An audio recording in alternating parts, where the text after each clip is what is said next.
अनंत आस्था के निकेतन भगवान महावीर के चरणों में वंदना। अनंत शक्ति के स्रोत महाप्राण पूज्य गुरुदेव के चरणों में वंदना। श्रद्धालु श्रावक शालिका परिवार। पर्यूषण और हम बोलते हैं महापर्व। हमारा भारतवर्ष और भारतीय संस्कृति पर्व प्रधान संस्कृति रही है और आपने देखा होगा हर महीने कोई न कोई पर्व त्योहार आता ही आता है। वे सारे लौकिक त्योहार होते हैं जिन्हें हम पर्व या त्योहार कहते हैं, लेकिन आज का यह त्योहार, यह पर्व आत्मा को, चेतना को अनावृत करने का पर्व है। अध्यात्म के मैदान में दौड़ने का पर्व है, इसलिए हम इसे महापर्व कहते हैं। पर्यूषण शब्द का अर्थ है परिसमन्तात् उच्यते स्थीयते यस्मिन् तत्पर्यूषणम्। पर्यूषण का मतलब है परि और उषण, दो शब्दों से पर्यूषण बना है।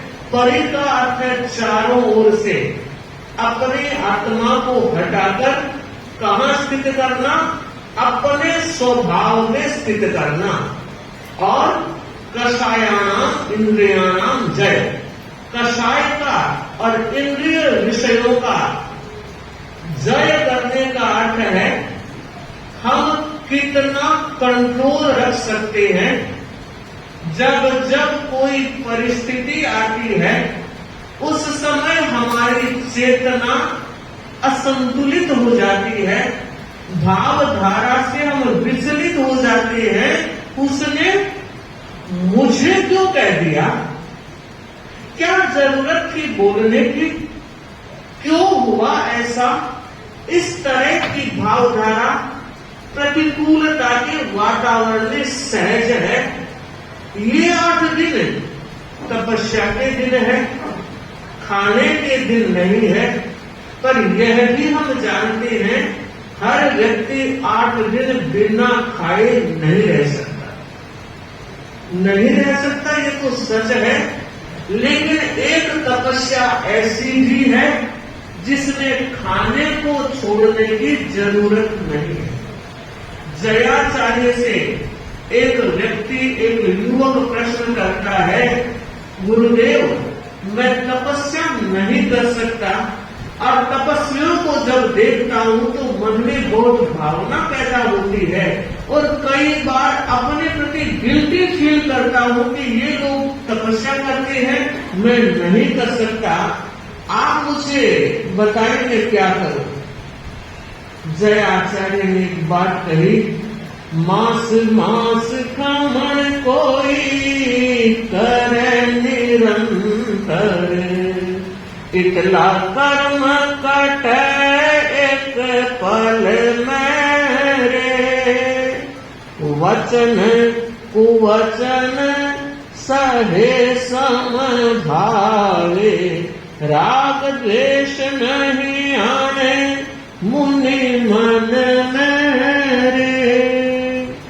बहुत सुंदर बात कही कि एक तरफ तो उन्होंने कहा कोई मांस खमण के एकांतर कर रहा, कोई है पीतमपुरा दिल्ली में मांस खमण के एकांतर, बहुत बड़ी बात है। ऐसा व्यक्ति भी एक तरफ मांस खमण का एकांतर वाला और दूसरा किसी के कुवचन को, अप्रिय वचन को, मर्म भेदी वचन को समभाव से सहन कर लेता है, महान कर्म की निर्जरा करता है। तो इन 8 दिनों में आप और हम सबको एक अठाई जरूर कर लेनी है और वो है समभाव की अठाई, वो है क्षमा याचना की अठाई और वो है हर किसी को इग्नोर कर देने की अठाई। कोई कुछ भी कहा हो आई गई कर देना है। यह क्षमा की अठाई, यह समता की अठाई। भाई मुझे लगता है खाना छोड़ना तो फिर भी आसान हो सकता है, मगर ये तपस्या आसान नहीं है। पर याद रखिए, असंभव भी नहीं, आसान नहीं, असंभव भी नहीं है। इसलिए श्रावक और श्राविकाएं जो अन्य सारे नियम उपनियम हमारे पर्युषण के हैं, उनकी समाराधना आप करेंगे। पत्रक आपको दिए हुए हैं, सारा व्यवस्थित लिखा हुआ है, उसे पढ़ना है, समझना है और करना है। ये पर्युषण धर्ममय बने रहने का समय है। ये पर्युषण धर्म को जीने का समय है। अब तक तो हमने बहुत बार पढ़ा है, समझा है, सुना है, देखा है, पर ये पर्व कहता है जियो। धर्म को जीने का उत्सव है और यह वह उत्सव है जो मुश्किल से जैन शासन को प्राप्त हुआ है। जैन समाज के सिवाय कहीं भी आत्मा को इस तरह केंद्रित करके, इस तरह आत्मा को मुख्यता दे करके कोई पर्व अगर मनाया जाता है और बड़ी विधि विधान के साथ मनाया जाता है, तो ये जिन शासन में ही मनाया जा रहा है। और तेरा पंथ धर्म संघ में आचार्यों की विशेष ऊर्जा, आचार्यों का विशेष प्रेरणा पाथे और साधु साध्वियों की भी अपनी प्रेरणाएं श्रावक समाज को जागृत करती है, अध्यात्म की ओर उन्मुख करती है। हम चाहते हैं आज जितने भाई बहन बैठे हैं वो सच में अपने भीतर में धर्म के उस रूप को उजागर करने का प्रयत्न करें। अब तक तो हमने कितने मुखोटे लगा रखे हैं, उनको उतारना है और हमारे असली चेहरे का हमें दर्शन करना है कि हमारा असली चेहरा क्या है, उसे और अधिक निखारने का प्रयत्न करना है। ऐ गालिब एक भूल मैं रोज ही करता रहा, ऐ गालिब एक भूल मैं रोज ही करता रहा। पहुंचना था चेहरे को, मैं आईना ही पहुंचता रहा। पहुंचना था चेहरे को, मैं आईना ही पहुंचता रहा। समझ गए आप?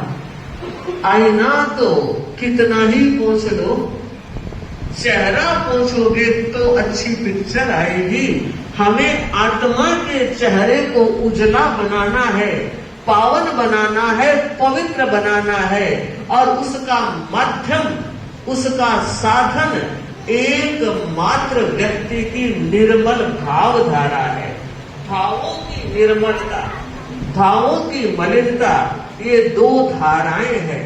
अब हमें निर्णय करना है, मलिनता से हटना है, पवित्रता की तरफ बढ़ना है, अंधेरे से हटकर उजाले की ओर बढ़ना है, आत्मिक उल्लास के, आनंद के अनुभव को जागृत करना है। और ये वही समय है, जागृत हो सकता है, हम जाग सकते हैं। और आज की परिषद कहना चाहूंगी इस बात की साक्षी है कि वो आत्मा को उज्जवल बनाना चाहते हैं। वरना 9 से 10 सवा 10 बजे तो वो रोज ही प्रवचन होता है, लेकिन ऐसी उपस्थिति तो रोज नहीं होती। काम तो जो कल थे वो ही आज है, वो आज है वही कल थे। कोई नए काम पहले नहीं थे कि पहले बहुत ज्यादा काम थे और आज हमारे पास काम नहीं रहे, ऐसा नहीं है। मगर आज जोर मारा आत्मा ने और आपके भावों ने कि ये गोरख धंधे यूं ही चलते रहेंगे, जिंदगी में कामों का कहीं अंत नहीं आता है। जिंदगी जब तक रहेगी, जिंदगी जब तक रहेगी फुर्सत न होगी काम से। जिंदगी जब तक रहेगी फुर्सत न होगी काम से। अरे कुछ समय ऐसा निकालो, प्रेम कर लो राम से। कुछ समय ऐसा निकालो, प्रेम कर लो राम से। यह वक्त और ये परिषद, कल साथियां कह रही थी महाराज बाहर कुर्सियां लगा रहे हैं, बाहर कौन बैठेगा? अब देख लो बाहर कौन बैठा है। मैं ये बताना चाह रही हूँ, ये आत्मिक उल्लास का पर्व है, आनंद का उत्सव है। और जो यहाँ आए हैं वो आनंद से सराबोर होंगे, आध्यात्मिक प्रेरणाएं प्राप्त करेंगे, संतों के साथियों के प्रवचनों से जीवन धारा और जीवन दिशा में भी एक बदलाव आता है। तो हम चाहते हैं ये 8 दिन का समय यूं ही वर्धमानता की ओर आगे बढ़े। हो सकता है आप इतने आए हो, फिर भी हमें लगता है और भी आने चाहिए जो नहीं आए हैं। आप लोग एक काम करना, और वो काम यह होगा, मंदिर के ताड़ो नहीं, मस्जिद के आड़ो नहीं, हिंजड़ साड़ो नहीं। मंदिर के ताड़ो नहीं, मस्जिद के आड़ो नहीं, हिंजड़ साड़ो नहीं, और दलाल रे दीवारों नहीं। आप दलाल बनना, दलाली जरूर करना। हो सकता है आपकी दलाली से कोई आत्मा छेद जाए और पहुंच जाए यहाँ तक, और हो सकता ना भी आए, लेकिन आपकी दलाली तो पक्की है ना। सभी दलाल बनना और 8 दिनों तक अध्यात्म की दलाली करके इस पर्युषण महापर्व को सार्थक बनाना और हमें मौका देना। प्रवचन कर्म निर्जरा का साधन बनता है, और आप लोग जब जिस तन्मयता से सुनते हो, हमें भी आनंद की अनुभूति होती है, और हमें भी लगता है कि हमारा श्रावक और श्राविका समाज अपने गुरु के प्रति, अपने संघ के प्रति कितना समर्पित है, कितना संस्कारवान है और कितना जागरूक है। मैं आगे बढ़ूं। आज 14 है और चतुर्दशी को मर्यादा पत्र का वाचन भी होता है। मुझे उस वाचन से भी जुड़ना है। सर्व साधु साध्वियां 5 महाव्रत 5 समिति 3 मुक्ति की अखंड आराधना करें। क्रिया भाषा ऐसा में विशेष सावधान रहे। चलते समय बात न करें, सावध्य भाषा न बोले। आहार पानी पूरी जांच करके लिए। शुद्ध आहार भी दाता का अभिप्राय देख कर हठ मनुआ से ले। वस्त्र पात्र आदि लेते और रखते समय तथा पूजने पलटने में पूर्ण सावधानी बरते। प्रतिक्रमण और प्रतिलेखन करते हुए बात न करें। ये हमारी व्यक्तिगत साधना से जुड़ी हुई प्रेरणा का पुंज है और हमें हमेशा जागरूक रहने की प्रेरणा मिलती है। स्वामी जी ने न्याय संविभाग और समभाव की वृद्धि के लिए तथा पारस्परिक प्रेम कलह निवारण और संघ की सुव्यवस्था के लिए अनेक मर्यादाएं की। उन्होंने लिखा, सर्व साधु साध्वियां एक आचार्य की आज्ञा में रहे। विहार चातुर्मास आचार्य की आज्ञा से करें। अपना अपना शिष्य शिष्याई न बनाए। दीक्षित करने पर भी अगर कोई अयोग्य निकल जाए तो गण से अलग कर दे। आचार्य अपने गुरु भाई या शिष्य को अपना उत्तराधिकारी चुने, उसे सब साधु साध्वियां सहर्ष स्वीकार करे। आचार्य भिक्षु ने कितनी दूरदर्शी सोच का परिचय दिया। उस समय एक आचार्य की परंपरा प्रचलित नहीं थी। भगवान महावीर से लेकर अब तक की आचार्य परंपरा में एक आचार्य की परंपरा को प्राणवान करने वाले आचार्य भिक्षु को वंदना। उन्होंने एक आचार्य की परंपरा को सूत्रपात किया, पर लगता है एक नियम इतना मजबूत बनाया कि एक आचार्य की परंपरा पल्लवित हो गई। वो कौन सा नियम था कि कोई भी अपना अपना शिष्य शिष्याएं न बनाए। अगर यह नियम नहीं बनाया होता तो लगता है फिर आचार्य का एक नेतृत्व कैसे हो सकता था। जयाचार्य के जमाने की घटना, जयाचार्य ने देखा कि पुस्तकों का विभागीकरण होना चाहिए। कुछ जो पढ़े लिखे अग्रगामी थे उनके पास बहुत पोथियां थी। आज तो पुस्तकें बहुत उपलब्ध है, मगर 100-150 साल कैसे ऐसी व्यवस्था नहीं थी। तो उन्होंने सोचा कि पुस्तकों का सम विभाग होना चाहिए, हर ग्रुप में कुछ पुस्तकें रहनी चाहिए। पूछा गया संतों को कि आप अपनी पुस्तकें जिनके पास नहीं है उन्हें कुछ देने का प्रयत्न करें, तो सबका मन नहीं। पुस्तकें तो हमारी है, हमने लिखी है, सारी मेहनत की है, हम कैसे दे सकते हैं? मैं यह बताना चाह रही हूं श्रावक समाज से, घर परिवार में भी कभी कोई ऐसी समस्या आ जाती है जिसे आप बदलना तो चाहते हैं, लेकिन परिवार के सदस्य टस से मस नहीं हो रहे हैं, नहीं बदल रहे हैं। सुने, जयाचार्य अगर आदेश दे देते तो क्या मजाल थी संतों की, वो ना कह दे। लेकिन हर जगह आचार्य आदेश नहीं देते हैं, निर्देश की भाषा रहती है, और कई बार सामने वाले के विवेक पर छोड़ देते हैं कि हमने ऐसा चिंतन किया है और तुम्हारा कोई विचार हो तो बता दिया जाए।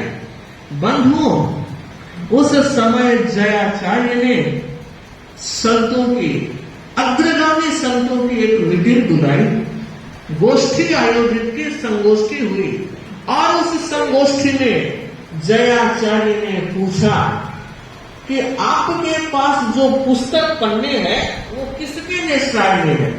तो क्या कहा? वो हमारी निष्ठाय में है, हमारे अपने हैं, हमारी निष्ठाय में। अगला प्रश्न सुनिए, जयाचार्य ने पूछा आपके पास जो साधु है वो किसके है? अन्नदाता, ये तो पूछने की बात ही नहीं है, जन्म घूंटी के साथ हमें संस्कार दिए गए हैं कि तेरा पंथ का कोई संत, तेरा पंथ की कोई साध्वी, गुरु और गुरु जी नहीं होगी, सारे शिष्य गुरु के ही होंगे। तो क्षमा अन्नदाता, वो तो सब आपके ही हैं।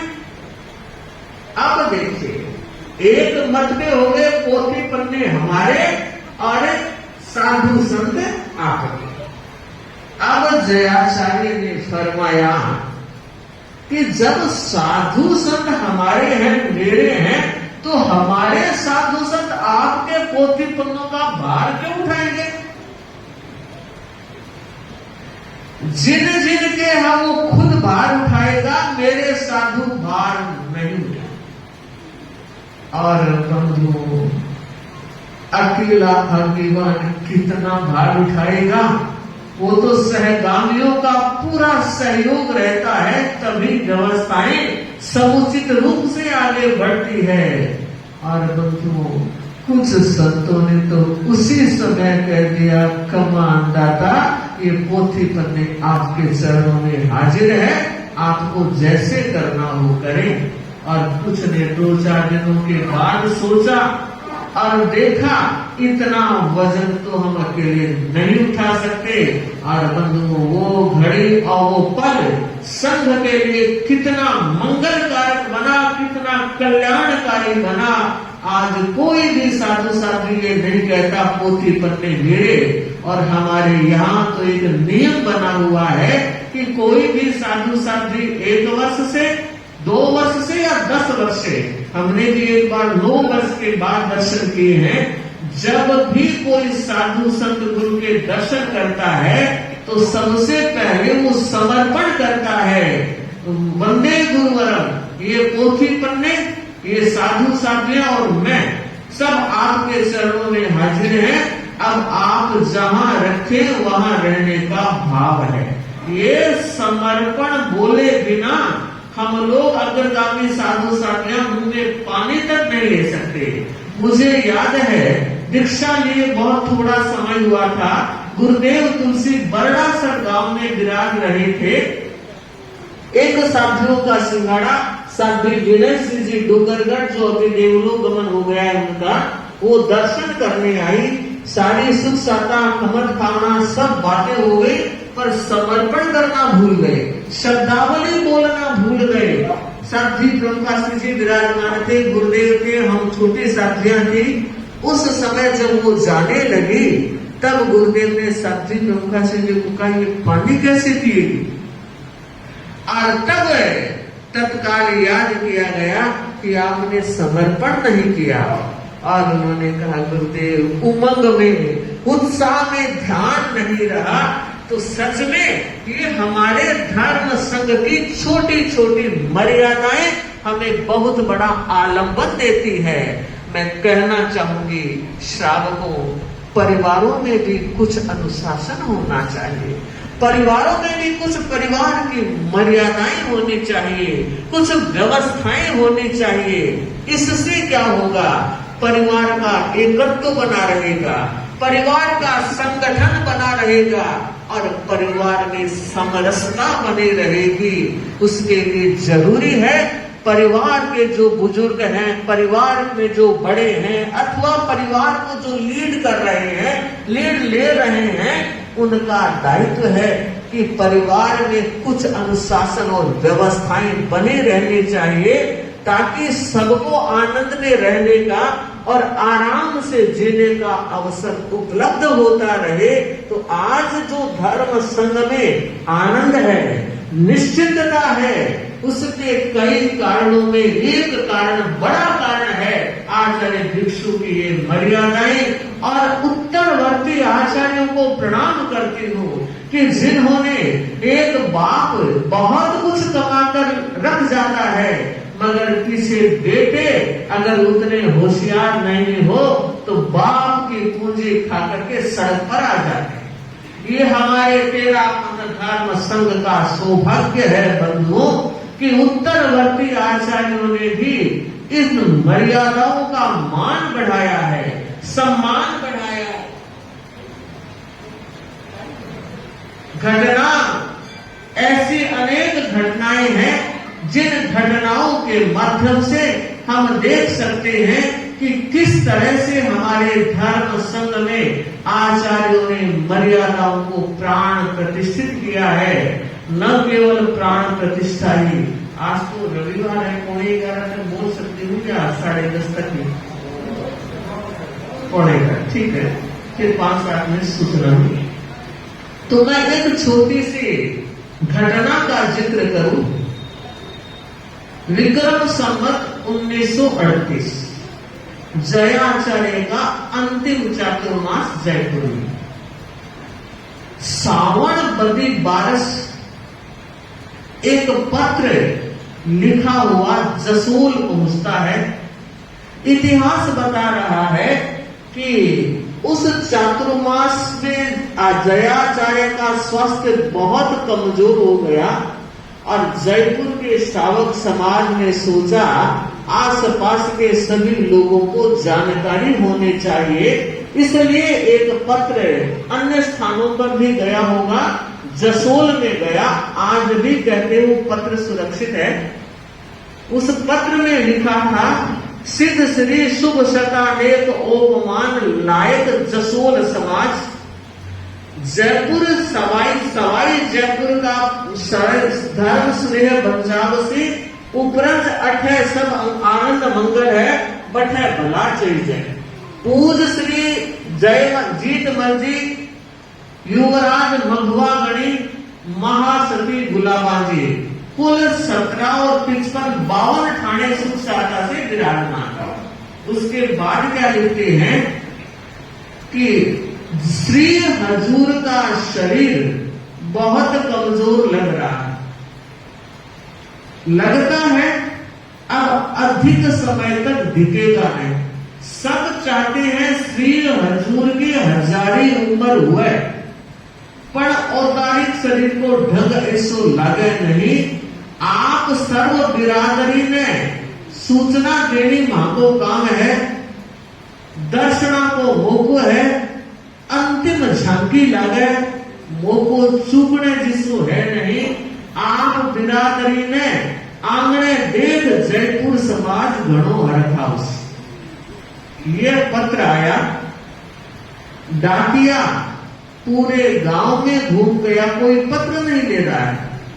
20-25 बहनें बैठी सामाई कर रही थी और उन्होंने उस पत्र को लिया और खुद तो कोई पढ़ी हुई नहीं थी, एक टाबर को बुलाया और कहा पत्र पढ़।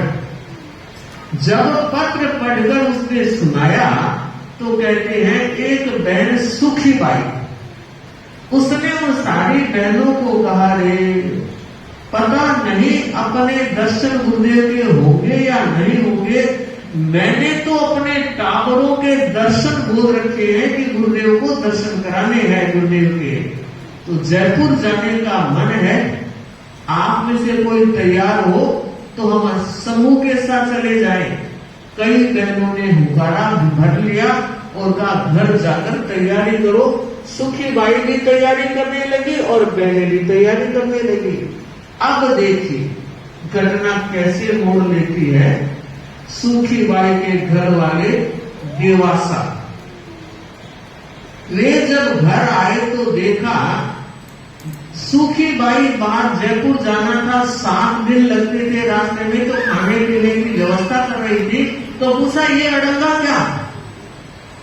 तो सुखी बाई ने कहा सेठा जयपुर जाने को मन बनाई है, गुरुदेव ने तन में असाता मोकड़ी है।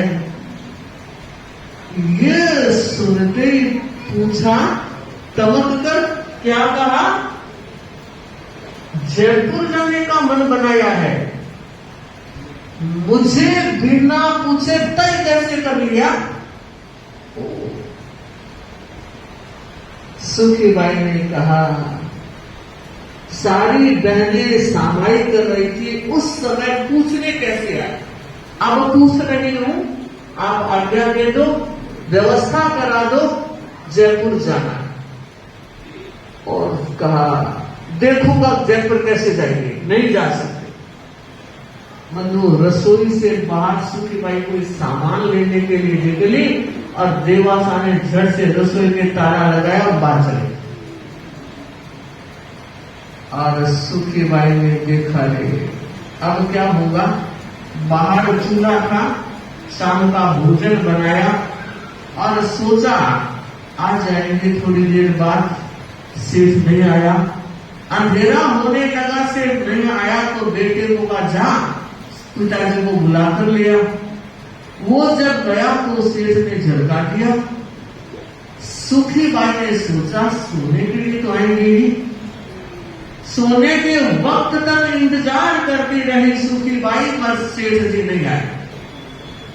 और जब नहीं आए तो उसने सोचा बात तो उल्टी पड़ेगी, अब क्या करना चाहिए।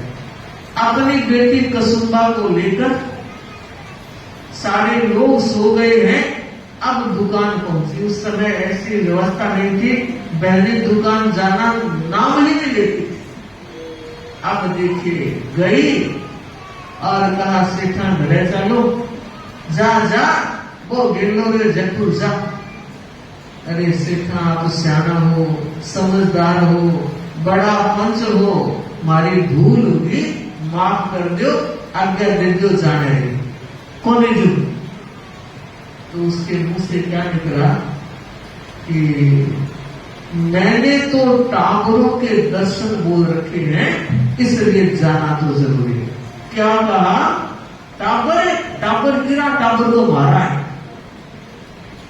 सुखी बाई ने कहा सेठा टावर तो आपका ढूंढना ही है कि नहीं टावरों को नहीं ले जा सकते।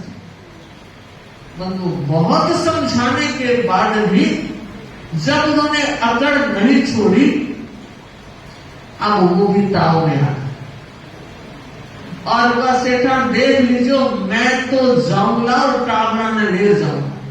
तो कहा देखूंगा कैसे जाएगी?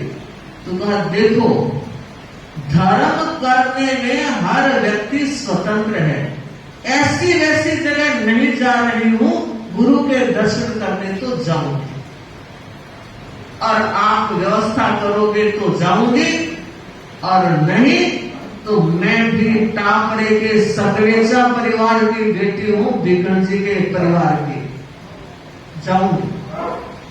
और बंधुओं सेठ जी नहीं आए, सुखी बाई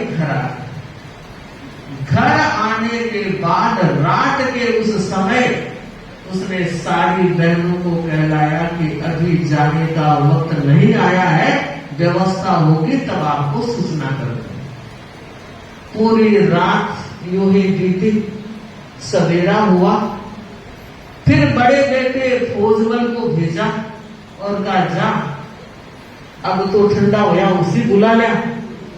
छोरा गया, एक थप्पड़ दी, जान जो गिलो हो गए। और रोता रोता आया, अम्मा इतनी जोर की मारी, लाल हो गया। और तब सुखी बाई ने कहा, अब ये बातों के देव लातों से मान। क्या किया उसने? जसोल में 4 बड़े पंच थे, ये सरपंच थे, देवासा सरपंच थे। एक पंच को बुलाया और घर बुलाकर कहा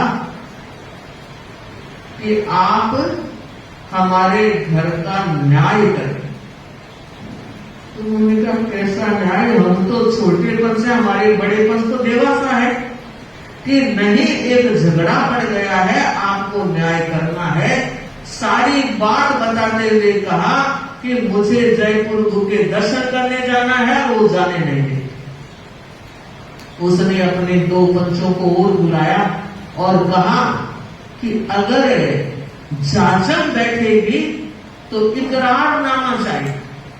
तो कहा, मुझे तो कुछ लिखना आता नहीं, आप लिख दो, अंगूठा मैं चेप दूंगी। और बंधु इकरारनामा तैयार हो गया, अंगूठा लगा। फिर भी पंच कितने समझदार कि बात यहाँ के यहाँ रह जाए। दुकान में गए और देवासा को कहा कि ऐसी ऐसी बात है, आप घर मालकिन को जाने दो। गुरुदेव की तो दर्शन करके आ रही है कि थे गुण हमारे घर की पंचायत लेकर आना, आप चंद्रमा देख लीजिए। और पंचों ने कहा, सेठ जी इकरारनामा आ गया और साइन हो गए हैं, तो क्या लो मैं भी साइन कर दूं। देखियो, गुस्से में पता नहीं लगता मैं क्या कर रहा हूं। और उन्होंने भी साइन कर दिया कि पंच जो फैसला दे वो मन। कुछ पढ़ा लिखा नहीं और साइन हो गए। और पंचों ने कहा, अब जम गए। बंधु घर आए, देवासा को भी लेकर आए, जाजम बिछी और पंच बैठ गए। और तब गांव के लोग भीड़ हो गए, पूरा घर भर गया। और तमाशा देखने में तो सबको आनंद आता। बंधु एक बार फिर कहा देवासा को कि अब भी कुछ नहीं हुआ है, अब भी आप समझ जाओ और मैं आज्ञा दे दो कि मैं नहीं देगा, मुझे नहीं देंगे आज्ञा। और बंधु तब सेठानी ने कहा, पंचों में परमेश्वर विराजमान होता है, आप हमारा फैसला करो। और बंधु तब उन्होंने फैसला क्या किया? 5 बेटे थे और 1 बेटी थी। 6 टावर बैठे हैं और पंचों ने फैसला किया, घर सेठानी का और दुकान सेठ की। घर में जितनी नगदी जेवरात सारी सेठानी की, दुकान का लेना देना सेठों। नोरा सेठानी का और बाड़ा सेठ जी का। उस समय सेठ को क्या अकल आई? तो कहा, हमारा टावर इन्हें आगे बंटवारा कर दो। तब पंचों ने कहा, भोजराज, हजारीमल और कसुबा 2 बड़े बेटे और बेटी सेठानी की, और तीनों छोटिया बेटा सागर सरदार मदर अमरचंद सेठ का। बोलो शांतिनाथ भगवान की जय। जैसे ही फैसला हुआ, सुखीबाई खड़ी हुई और उसने कहा, अब जयपुर जाने का रास्ता खुल गया। आज्ञा व्यवस्था की कोई जरूरत नहीं, सारी व्यवस्थाएं मेरी तरफ से होगी। जितने भी जसोल की बहनें चलना चाहे एक साथ जाएंगे, पर भाइयों में किसी को नहीं लेंगे, केवल वो 2 छोरे मेरे साथ होंगे। कहते हैं 60 बैलगाड़ी की, 60 बैलगाड़ी में 60 बहनें बैठी और एक वो बैलगाड़ी हाँकने वाला। और जसोल के बाजार से होती हुई दुकान पास में आई। सेठ जी देख रहे थे, जाऊं मैं जयपुर जाऊं सेठा। सबको लेकर वहां गई। 7 दिन रास्ते में लगे। जयपुर पहले सूचना करवा दी। वो गगरी मारवाड़ी वेश और वो हाथी दांत का चूड़ा सांगानारी गेट से घुसे। और जब जवेरी बाजार आया तो बहनों ने एक लाइन बना ली। पूजी महाराज री जय। वो हाथी गांव रो छोड़ो यूं जाता। लोगों ने देखा रे गगड़ी पलटन आई। पूरे उत्साह जुलूस के साथ जब वो वहां पहुंचे, उस समय मघुआ गणित प्रवचन किया करते थे। गुरुदेव के तन में असाता थी, ऊपर विराज रहे थे। तो प्रवचन में जैसे ही सबने दर्शन किए तो मघुआ गण ने प्रवचन रोक कर फरमाया, ऊपर गुरुदेव दर्शन ऊपर। वे सारी गणने ऊपर गई, दर्शन किए और सूखी बाई ने दोनों टांगों को कहा, सावर दर्शन कर लियो, सिर रगड़ रगड़ दर्शन कर लियो, तो दर्शन बोलियो ना जना हो गया। जयाचार्य ने ऊपर देखा, तब बहनों ने कहा महाराज घर में झगड़ा करके आए। और सारी घटना बहनों ने जब बताई तो कहते हैं जयाचार्य उस समय व्याख्यान में बताए और पूरी परिषद को घटना बताई कि ये बहनें यूं दर्शन करने के लिए इन सारी महिलाओं को लेकर आई। जयपुर समाज ने 5 दिनों तक विजमानी दी, सरकारी परमिशन के साथ पूरे जयपुर को घुमाया। और जब वो वापस जाने लगी, उस समय जयाचार्य ने फरमाया, सुखी बाई दर्शन को काम होगी, सेवा होगी, अब विनम्रता बढ़ानी, बैर विरोध राग द्वेष राखड़ो नहीं, जब तक सेठों खबर खाना। 7 दिन वापस आने के लगे और रास्ता वही था, दुकान आई और सेठा ने सूखी बाई नीचे और कहा, सेठा मैंने तो अपना काम कर लिया। गुरु महाराज ने फरमाया है राग द्वेष बढ़ानो नहीं, लो खाऊं गणा गणा खबर खाना है, अब घरे पधारो। जो देस्यो वो खास्यू, जो कैस्यो वो करस्यू, पूरा समर्पण, लेकिन धर्म ज्ञान में स्वतंत्र। सेठ जी तो 15-20 दिन में गलत ही दाग गया। 3 टाबरा ने पालना है तो मामा हुए टाबरा ने पाल ले गए। त्यार ही बैठा, बाई त्यार बैठी, भाई लेन आ गयो बुके से। और बंधु धड़ी लुगायारो झगड़ो इतो ही हुआ करे। से दोनों पासा एक मेल हो गया, मगर इतिहास बता रहा है कि वो 6 टाबर जो थे वो तीनों बड़े थोजमल और हजारीमल और कसुम्बा, जब भी पूछा जाता आप किसके, कि सुखी बाई के, और पिछले दिन कहते देवास।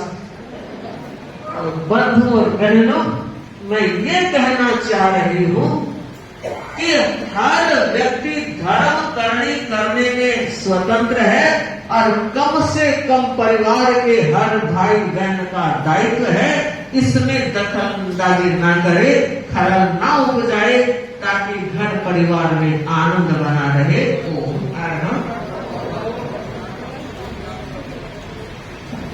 महा